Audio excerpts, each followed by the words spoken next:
नमस्कारम, करें स्वीकार संजय पाल श्योरान का। आज मंगलवार है और तय टाइम टेबल के अनुसार शैक्षिक प्रबंधन का वीडियो आपके लिए उपलब्ध है। इससे पहले 2 वीडियो अपलोड हो चुके हैं और एक में हमने पाठ्यक्रम को व्याख्यायित किया है। दूसरा जो वीडियो है उसमें हमने यूनिट कहें या टॉपिक कहें, शैक्षिक प्रबंधन के लगभग 7 टॉपिक को हमने कवर कर लिया है और इन ओल्ड क्वेश्चन को टॉपिक वाइज अरेंज करके हम व्याख्या कर रहे हैं। शुरुआत करते हैं और जीके बाई मुकेश ढाका जो यूट्यूब चैनल है जिस पर आप ये वीडियो देख रहे हैं उस पर ये वीडियो लगातार अपलोड होंगे और अभ्यास की सीरीज जो है वो मुकेश जी ढाका सर करवा रहे हैं, वो भी आप देख सकते हैं। ये सवाल है और ये विकल्प हैं इनके। उच्च अध्ययन शिक्षण संस्थान, आपके पाठ्यक्रम में स्पष्ट उल्लेख है IASE, ये स्पष्ट आपके पाठ्यक्रम में उल्लेखित है। इसको स्थापित करने का मुख्य उद्देश्य क्या था, अर्थात उच्च अध्ययन शिक्षण संस्थान की स्थापना हुई तो उस स्थापना का मुख्य उद्देश्य क्या था। इसमें आपके पास 3 विकल्प हैं। माध्यमिक शिक्षा हेतु महत्वपूर्ण विषयों पर शैक्षिक शोध संपन्न करना, सही जवाब। माध्यमिक शिक्षा में शैक्षिक नवाचारों हेतु शिक्षकों को जागरूक करना बहुत महत्वपूर्ण है कि जो शैक्षिक नवाचार हैं एजुकेशन के क्षेत्र में, कुछ जो कहते हैं ना नए नए एक्सपेरिमेंट हैं, नए नए क्रिएटिव कुछ उपयोग हैं, प्रयोग हैं, उनके लिए जागरूक करना। जो सेवारत शिक्षक हैं उनको गुणवत्ता में सुधार हेतु प्रशिक्षण कार्यक्रम अर्थात उनके ट्रेनिंग के कार्यक्रमों का आयोजन करना। ये तीनों ही जो हैं वो उच्च अध्ययन शिक्षा संस्थान इसके कार्य हैं। सही जवाब हो जाएगा ए, ब एवं से। यहां थोड़ा सा ये कैक है और गए मान लीजिए आप, इस हिसाब से है। आगे देखते हैं नेक्स्ट क्वेश्चन। अब आते हैं हम 8 नंबर पॉइंट, जो शैक्षिक अभिकरण हैं आपके।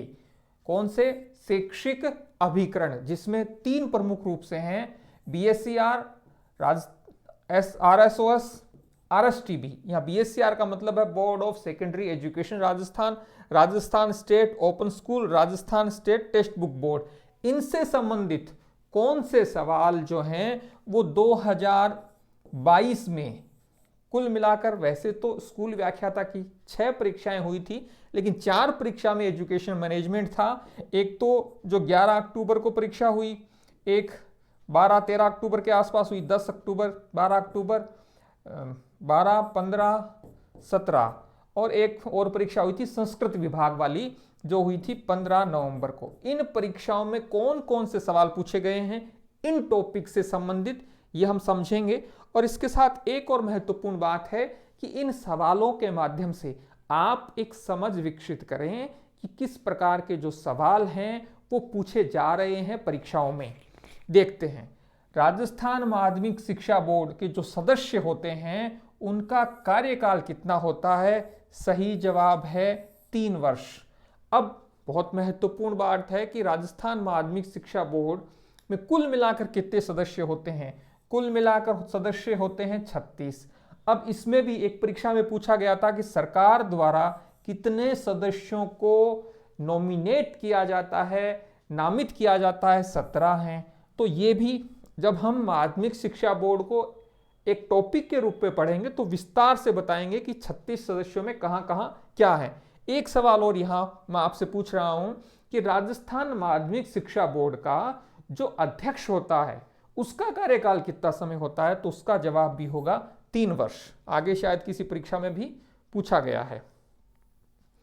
राजस्थान शिक्षा बोर्ड राजस्थान की संगठनात्मक व्यवस्था में, देखो अभी मैंने कहा ना राज्य सरकार द्वारा कितने सदस्यों को नामित किया जाता है, इसका सही जवाब है ये आगे कहीं है 17 ऑप्शन में होगा।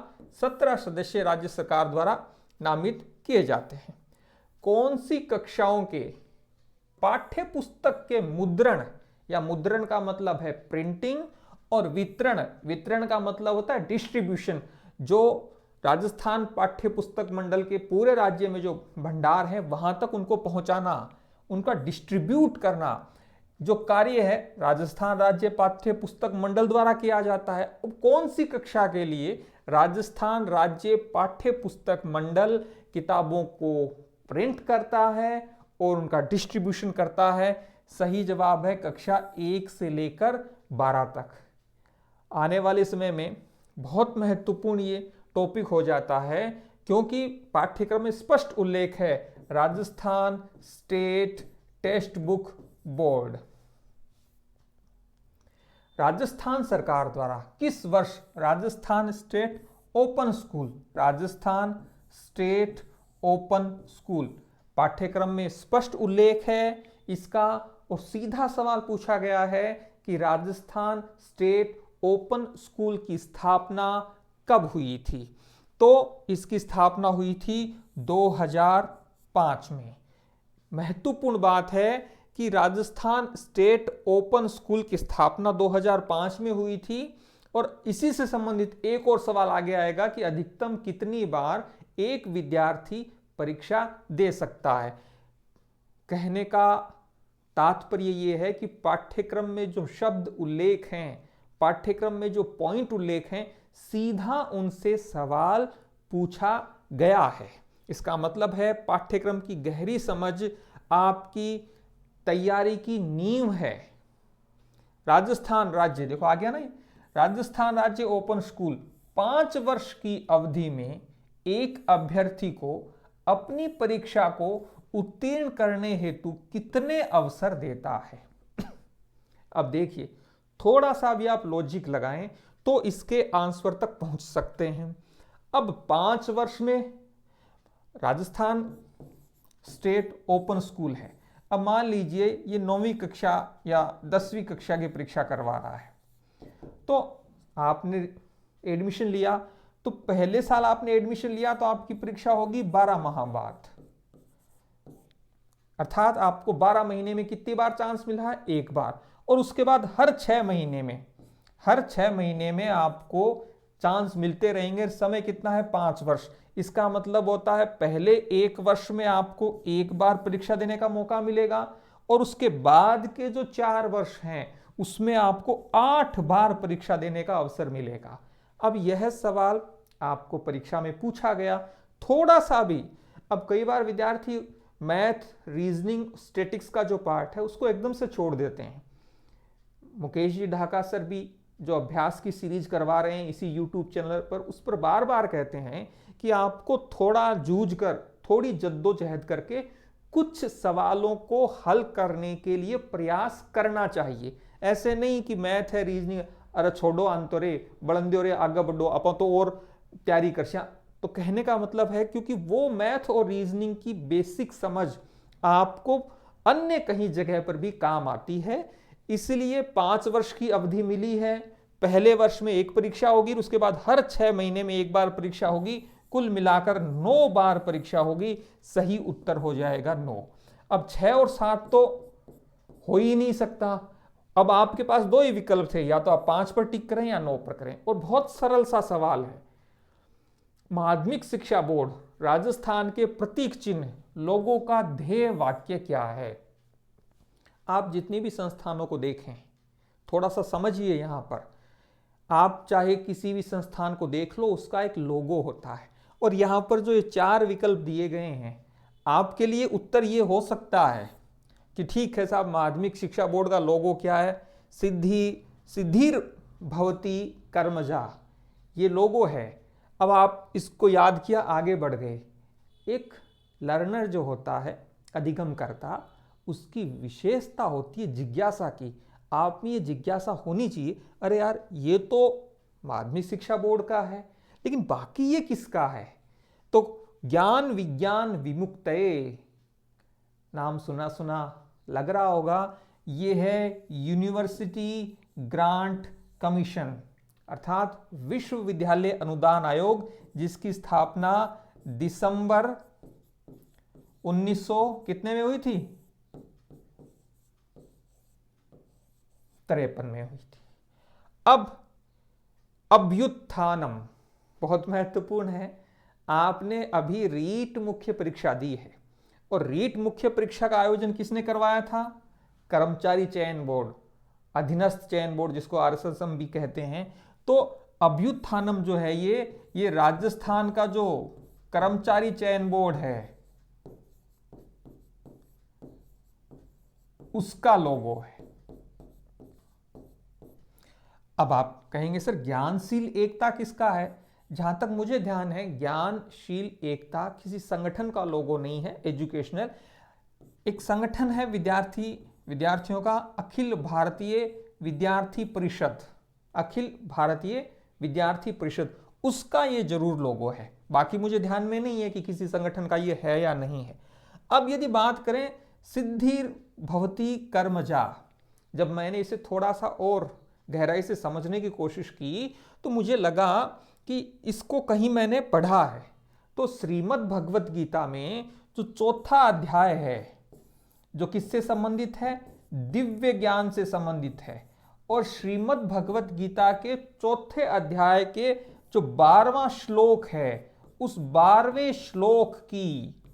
श्लोक है तो 2 पंक्तियों में है, तो दूसरी पंक्ति का अंतिम ये 2 शब्द हैं सिद्धिर भवति कर्मजा, अर्थात जो कर्मशील होते हैं इस संसार में उन्हें सिद्धि प्राप्त होती है इहलोक में।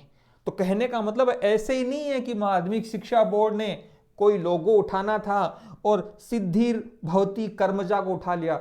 बकायदा श्रीमद् भगवत गीता के अध्याय 4 दिव्य ज्ञान के श्लोक नंबर 12 में इसका उल्लेख है। इसका मतलब आप समझ सकते हैं कि जिन भी संगठनों के, संस्थानों के जो लोगो बनाए जाते हैं उनके पीछे कितना गहरा मनोविज्ञान और तर्क रहता है। जानकारी अच्छी लग रही होगी आपको। अगला, अब आते हैं शिक्षा में नवाचार। चाहे state initiative for quality education SIQU ही हो, दीक्षा राइज हो, स्माइल हो, शिक्षा दर्शन हो, शिक्षा वाणी हो, ये आपका एक टॉपिक है। इन टॉपिक से 2022 में कौन कौन से सवाल पूछे गए हैं। सबसे पहला सवाल, राइज दीक्षा पोर्टल में राइज का पूर्ण रूप क्या है? मैं ये बार बार कहूंगा बात, क्यों? क्योंकि ये बहुत महत्वपूर्ण है कि पाठ्यक्रम में जो उल्लेख है, अभी जो मैंने पीछे स्लाइड में दिखाया वो पाठ्यक्रम में उल्लेखित शब्द थे। एकदम स्पष्ट पूछा है कि राइज का फुल फॉर्म क्या है। अब Rajasthan interface for school educators, ये राइज का पूर्ण रूप है। कहने को सरल सवाल है लेकिन थोड़ी सी भी सजगता का अभाव आपको ये गलत भी कर सकती है। अगला क्वेश्चन, राजस्थान सरकार द्वारा सर्वप्रथम स्माइल, पाठ्यक्रम में स्पष्ट उल्लेख है स्माइल का। अब पूछा है स्माइल को कब शुरू किया गया? स्माइल के भी 2-3 चरण थे लेकिन सबसे पहले शुरू हुआ था जिस वर्ष लॉकडाउन लगा था, सबसे पहले कोविड की प्रथम लहर आई थी, अर्थात 2020 में मार्च में लॉकडाउन लगा और 13 अप्रैल 2020 को स्माइल कार्यक्रम शुरू किया गया। आगे आप और क्वेश्चन में देखोगे कि स्माइल जो कार्यक्रम है वो किसके लिए है। इसका मतलब है बहुत बेसिक सवाल पूछे जा रहे हैं, ऐसा नहीं कि कोई बहुत भारी भरकम जो सवाल हैं वो आपसे पूछे गए हैं। State initiative for quality education पाठ्यक्रम में उल्लेखित है SIQE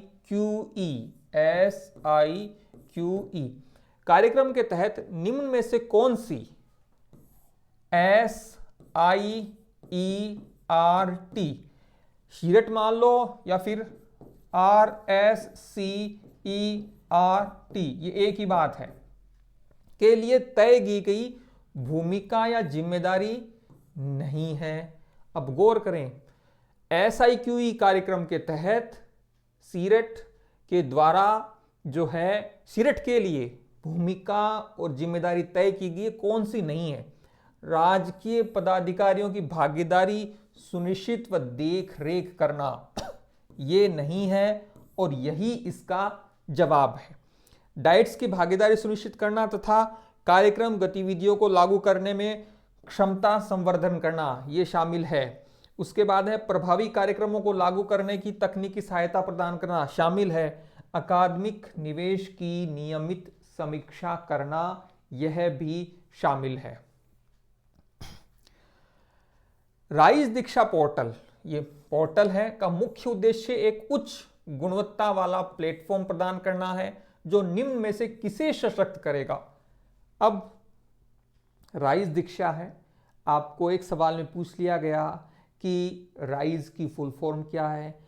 अब आपसे पूछा जा रहा है कि ये जो राइज दीक्षा है ये किसे सशक्त करेगा, किसे इंपावर्ड करेगा, किसे क्षमतावान बनाएगा। सीधा जवाब है अध्यापकों को उनके व्यक्तिगत एवं व्यावसायिक विकास में उन्नयन हेतु पर्सनैलिटी डेवलपमेंट, पर्सनल उनका डेवलपमेंट हो। जब एक शिक्षक का पर्सनल डेवलपमेंट होगा तो एक शिक्षक के रूप में भी उसका डेवलपमेंट होगा, और प्रोफेशनल अर्थात व्यावसायिक दृष्टिकोण से भी उसका डेवलपमेंट हो, विकास हो। जब एक शिक्षक का व्यक्तिगत स्तर पर उन्नयन होता है अर्थात डेवलपमेंट, इंप्रूवमेंट होता है, प्रोफेशनली भी उसका डेवलपमेंट और इंप्रूवमेंट होता है, तो समग्र रूप से एक शिक्षक के रूप में भी उसका विकास होता है।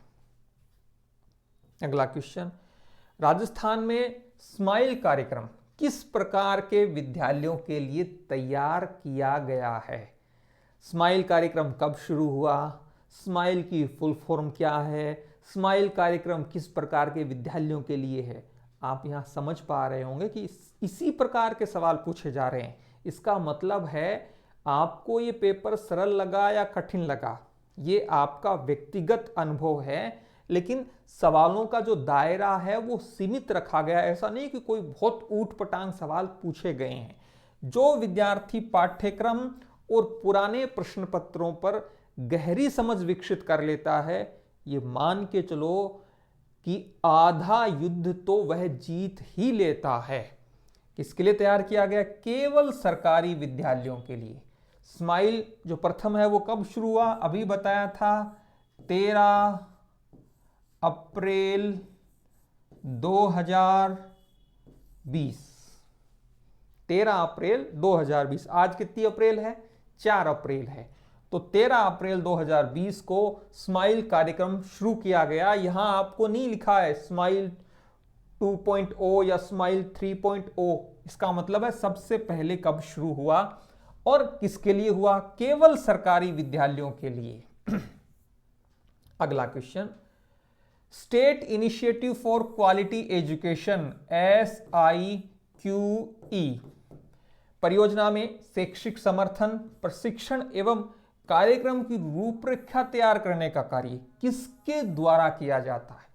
अब इसमें state initiative for quality education में जो कार्यक्रम तैयार होगा उसकी रूपरेखा किसके द्वारा तैयार की जाएगी? राजस्थान माध्यमिक शिक्षा परिषद।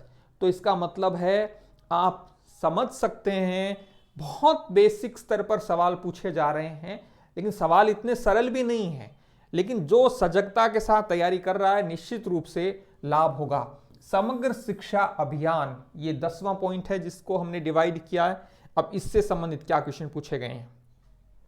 राजस्थान स्कूल शिक्षा परिषद के अंतर्गत, अब देखिए यहां खुद बता रहा है कि राजस्थान स्कूल शिक्षा परिषद, इसके अंतर्गत चल रहा है कौन सा कार्यक्रम? समग्र शिक्षा अभियान।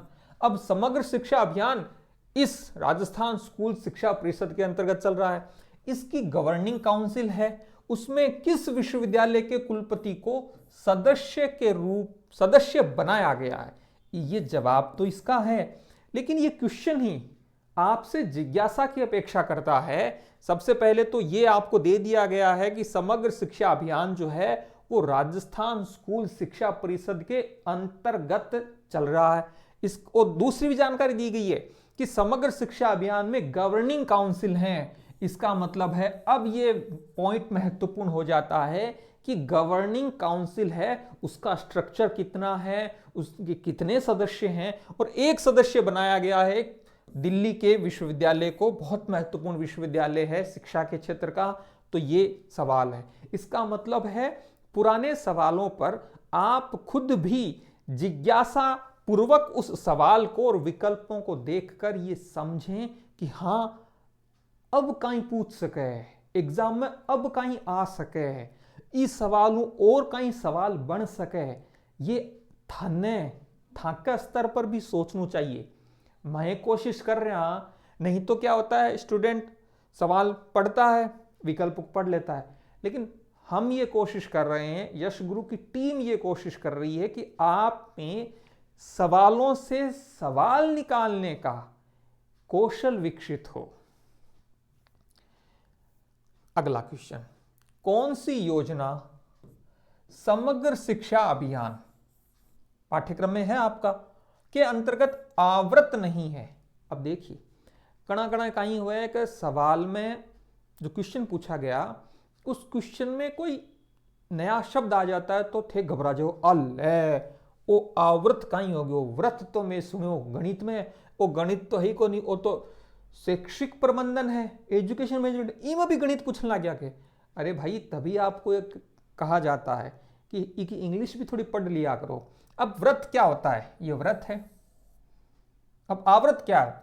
इस व्रत को कवर कर लिया है, मतलब ढक लिया है। वैसे इसकी जो इंग्लिश है ना, वो है कवर्ड इंग्लिश। इसकी देखोगे ना पेपर में, तो इसका मतलब है समग्र शिक्षा अभियान ने कौन कौन से कार्यक्रमों को अपने अंदर समेट लिया है।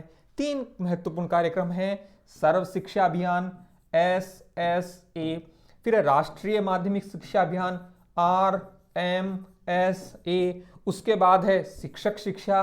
ये तीनों जो हैं इसमें शामिल हैं, लेकिन पूछा क्या है,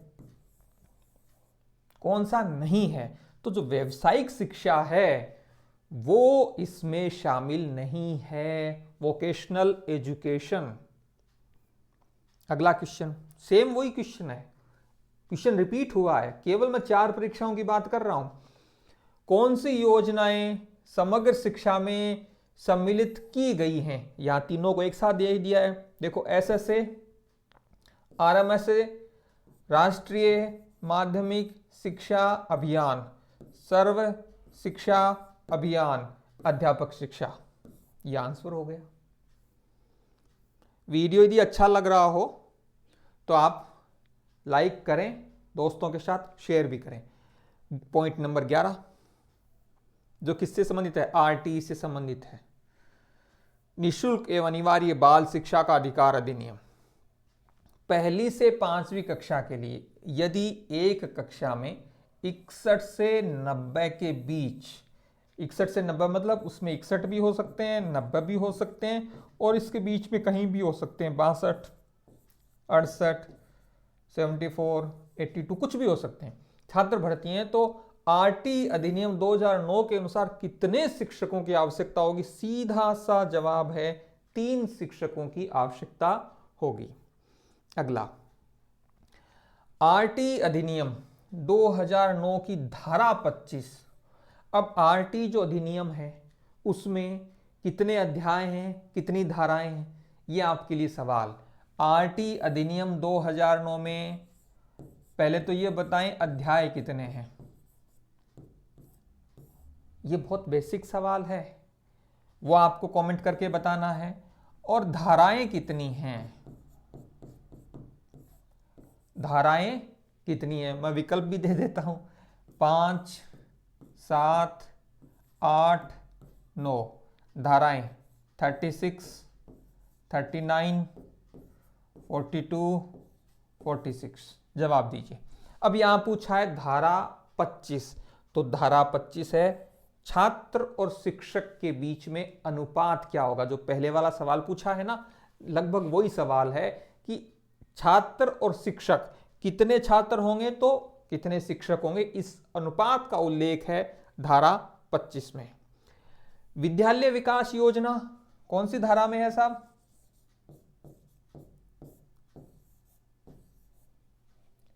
विद्यालय विकास योजना तो 22 में है, और कहते हैं ना SMC, स्कूल प्रबंधन कमेटी, ये है धारा 21 में।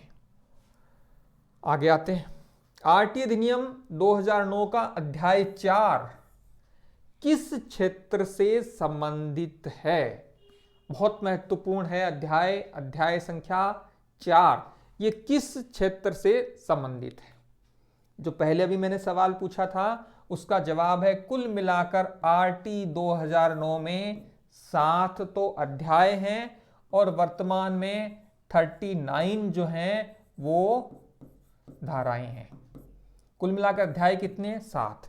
अब अध्याय 4 जो है वो है विद्यालयों और शिक्षकों के उत्तरदायित्व। ये अध्याय 4 है। समुचित सरकार, स्थानीय प्राधिकारी और माता पिता के कर्तव्य, ये है अध्याय 3। और अध्याय 4 जो है वो सबसे बड़ा अध्याय है, जिसमें धारा 12 से लेकर धारा 28 जो है उस तक का उल्लेख है। निःशुल्क और अनिवार्य बाल शिक्षा का अधिकार 2009 की धारा 19 की उपधारा द्वारा प्रदत्त शक्तियों का प्रयोग करते हुए केंद्र सरकार द्वारा किस संस्थान को प्रारंभिक शिक्षा के लिए पाठ्यचर्या मूल्यांकन प्रविधि निर्धारित करने के लिए अधिकृत किया गया था? सीधा सा जवाब है NCERT। अगला क्वेश्चन, आरटी अधिनियम 2009 की कौन सी धारा यह कहती है कि प्रत्येक माता पिता या संरक्षक का यह कर्तव्य होगा कि वह आसपास के विद्यालय में कोई प्रारंभिक शिक्षा के लिए अपनी यथास्थिति बालक या प्रतिपाल्य का प्रवेश करवाए? अभी मैंने कहा था अध्याय संख्या 3 जो है वह इस बात का उल्लेख करता है कि अध्याय संख्या 3 में ये धारा है, धारा संख्या 10 है कि माता पिता और जो संरक्षक है उसके ये दायित्व हैं। 3 वर्ड हैं उसमें। सबसे पहले क्या है, अभी देखिए पीछे आया था ना अध्याय संख्या 3, समुचित सरकार। ये अध्याय संख्या 3 का ही नाम है, स्थानीय प्राधिकारी और माता पिता के कर्तव्य। इसका मतलब है, मैंने कहा ना 3 वर्ड है, समुचित सरकार, स्थानीय प्राधिकारी और माता पिता के कर्तव्य। उसमें धारा 10 यह बताती है कि माता पिता का यह कर्तव्य होगा कि वह अपने बच्चे को स्कूल में एडमिशन दिलवाए। अब यहां पर ये जो प्रारंभिक शिक्षा है, अब प्रारंभिक शिक्षा का मतलब है 8 तक की, कक्षा 8 तक की शिक्षा। प्राथमिक जो शिक्षा है वो 5 तक होती है साहब, प्राथमिक होती है कक्षा 5 तक। ध्यान रखिए इसको थोड़ा सा। कौन सी दिनांक एवं वर्ष को निःशुल्क और अनिवार्य बाल शिक्षा का अधिकार अधिनियम 2009 लागू किया? बहुत सरल और प्रचलित जवाब है, सवाल है 1 अप्रैल 2010 को।